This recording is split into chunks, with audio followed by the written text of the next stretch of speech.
So I want to look at the big pharma deal, the GW Pharma deal, because first of all, it really recent news announced by the Journal. I believe it was Wednesday night. Big news, huge pharmaceutical based out of Ireland purchases GW Pharmaceuticals. Now, why do we care about it? Why do we want to look at it? Well, it turns out that GW Pharma has a huge patent portfolio. By huge, I mean 62 issued patents in the cannabis space. So this will be really relevant content to a lot of you, especially any of you that are in the cannabis industry.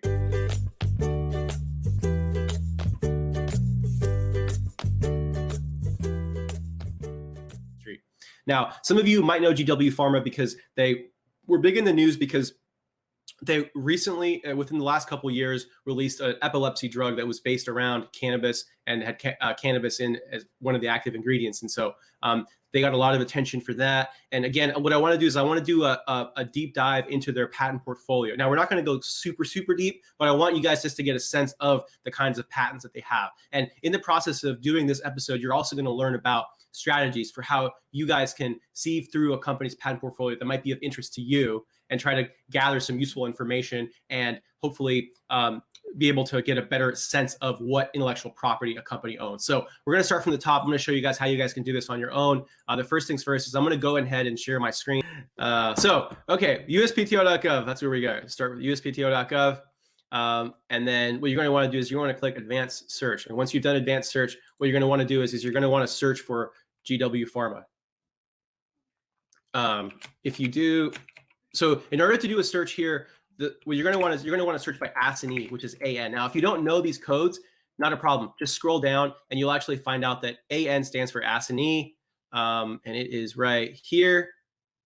And then also, you can also do by applicant name, AANM. So I'm going to go ahead and do AN, and I'm going to type in GW Pharma. Now, this is kind of confusing because they actually own the patents under GW Pharma Limited, which is kind of confusing because anyone that Googles this is going to probably see it spelled out as GW Pharmaceuticals. So it's a little confusing at first. But if you do some digging, you do some research, what you'll discover is that it's actually owned by GW Pharma, or at least their patent portfolio. So I'm going to go ahead and click search. And what you're going to see is 62 hits. So these are the 62 patents that are issued and owned by GW Pharma. As you can see, they go back quite a bit. This is their very first patent that it was issued in 2010. So they've been acquiring patents since 2010, which means they were filing earlier than that even. As you can see, all kinds of patents. I think it's useful sometimes just to read the abstract just to get a sense of it. And then if you're interested, the next place that I recommend you going into is the summary. But ultimately, if you want to really understand what it is that is covered by this patent, you're going to want to go directly to claim 1.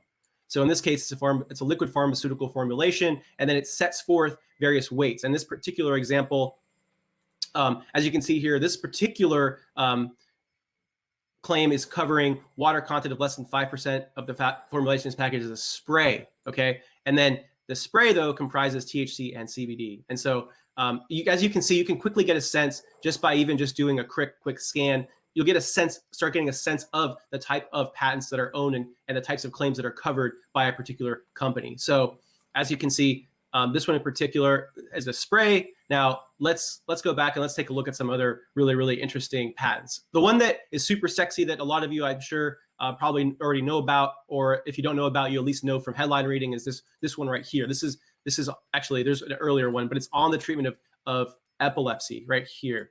So this is big news. So this is CBD reduction, use of CBD in treating TRE, treatment-resistant epilepsy. So this is extremely valuable, and again, was big headlines back when this was issued and when this drug was approved. So as you can see, a method of treating resilient epilepsy comprising administering CBD to a subject. So very powerful claim, very broad, as you can see. So hopefully you guys will find content like this really helpful and really relevant, especially as you guys are reading the news. It's nice to do some digging on the back end and try to really understand what was being acquired, right? Because obviously there's no doubt that part of this deal involved their intellectual property and specifically their patents. So as you can see here, antitumoral effects of cannabinoid combination. So this involves a THC and CBD combination involving treatment of cancer. So, and if you go through their patents, you're going to see a lot of these where they have their big impact, and they're CBD THC related. So really, really interesting. Now this one in particular covers a method for treating glioblastoma, multiform and human, administering therapeutically effective amounts of CBD and THC in combination, and it sets forth this ratio. So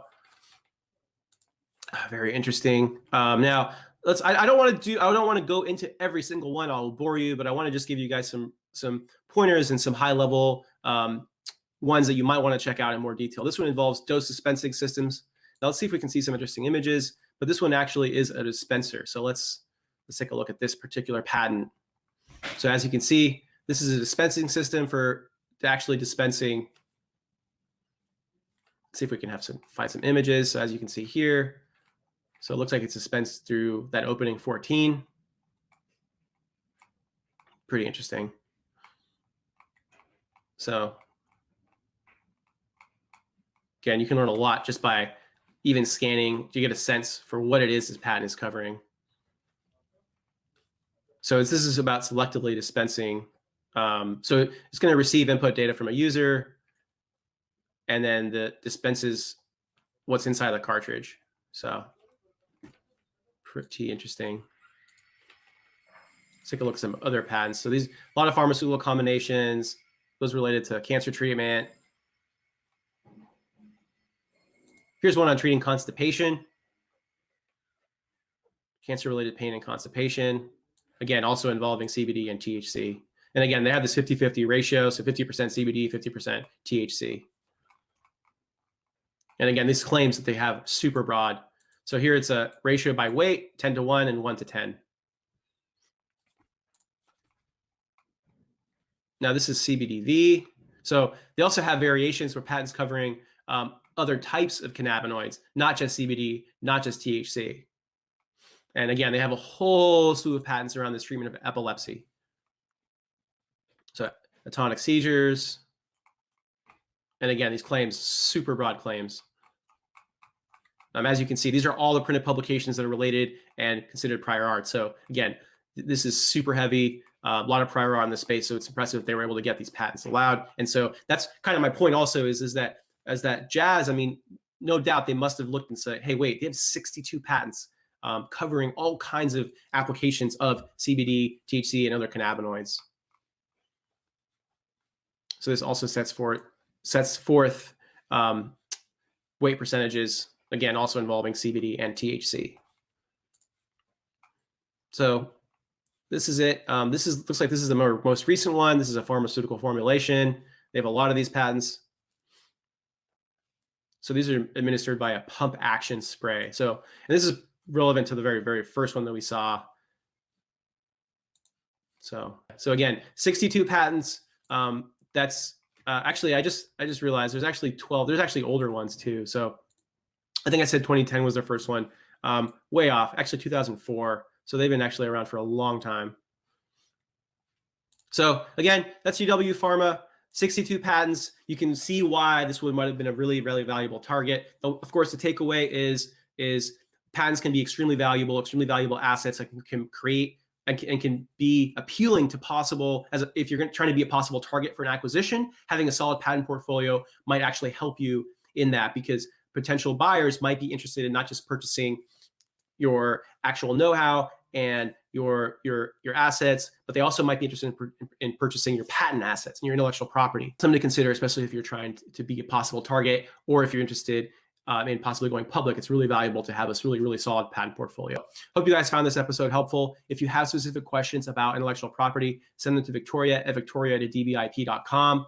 Also, please join our text community, 415-943-5193, 415-943-5193. Would love to have you in my text community. Send me a text, get direct access to me. You can send me your questions, and would love to get your feedback so we can create more relevant and useful content to what you guys are doing.